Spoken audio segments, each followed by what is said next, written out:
When Lynne and Jim Weber built their 4-star rated green house, they also took their philosophy outside. Jim and I are outdoor enthusiasts, and several years ago we started thinking about how we were living, and did it fit in line with our values. We love the outdoors, we like hiking and backpacking and running and bird watching and nature photography. And we started thinking if we really do care about the environment, we ought to look at how we're living. And we lived in a house that wasn't a green-built house. It was really too big for us. It had a lot of room in it that we didn't ever use, and we were surrounded by non-native plants that required a lot of care and a lot of water. So we really started looking into what could we do. From early on during construction of their new house, they worked with landscape contractor Russell Womack for a design that factored in the property's sharp incline. From past experience, they knew he would work with the land and not against it. And we knew he knew a lot about native plants and would really respect the fact that we wanted all native plants in our landscape. And no lawn. No lawn. One of the other reasons we're so concerned about it is because we ended up buying the property behind us, which ended up bordering Bull Creek Preserve, which is part of Balcones Canyonlands Preserve. And we wanted to make sure that what we were planting in our yard didn't invade or cause any issues, and be good stewards of our property and of the property that borders it. We've been working very hard at getting rid of invasive non-native plants. We've taken out a lot of ligustrums, some big ones that required some chainsaw work, and we pulled hundreds, if not thousands, of little ones out of the drainage. We've taken Nandina out, and there are a few tallow and chinaberry we're taking out also. Along with Russell's help, they learned to identify the land's native plants through other experts, field guides, and neighbors Pat and Dale Beulah, who forged awareness about native plants in the neighborhood.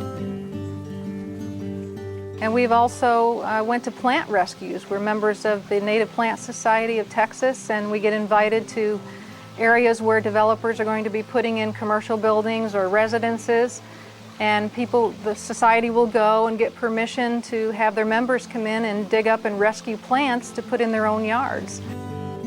Lynne and Jim made trails through their land, and now as Texas Master Naturalists and trained as volunteer Balcones Land trail guides, they help others identify native plants and wildlife. To assist the trek, which has uncovered rare species, Russell and his crew hauled stones by hand. Near the house, he designed gardens that meld into the staging that nature designed.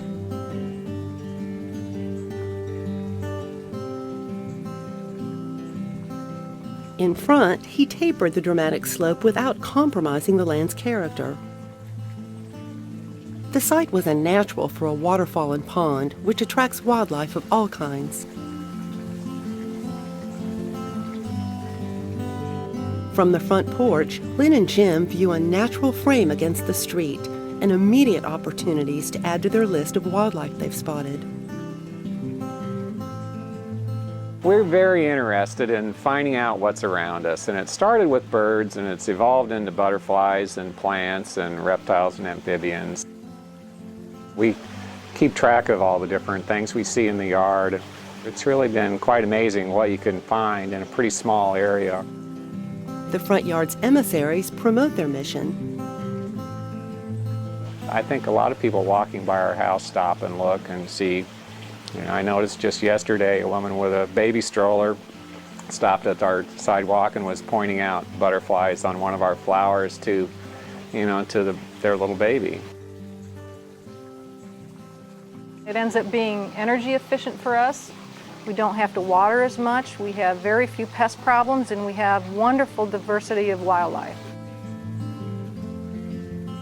I think it really comes down to, a couple of things that make this such an interesting way of landscaping your yard. One, purely economics. You don't have to water your lawn, you don't have to fertilize your lawn, you don't have to pay for lawn service or spend time with a mower to, polluting the air, trying to keep your lawn looking the way you think it ought to look.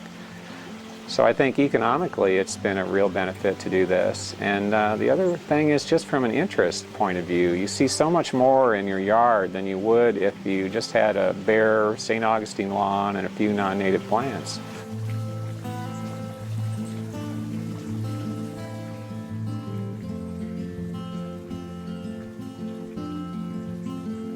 One of the things I like to point out is that the majority of humans seem to like to think of themselves as apart from nature instead of part of nature. And this kind of gets you closer to that. By having all native things here, we spend a lot of time outside observing what's here. We see the cycles of butterflies, we see the cycles of plants, we see how things change during the seasons. And it's much more natural and how it should be because we're using things that are native to the area. And humans need to see that they're part of that cycle, that it's very enriching to your soul just to be out here and to see those things. It's almost like, I think there was a quote by Dante that said, "Nature is the art of God." And I really think that's true, that it's really important for people, if they're stressed, if they're missing something out of their lives, that this can add something to their lives. And to have something for future generations. Jim talked about conserving resources. You know, that's important not just for us today, but for children and grandchildren of tomorrow. And that's one of the other main motivations to do this.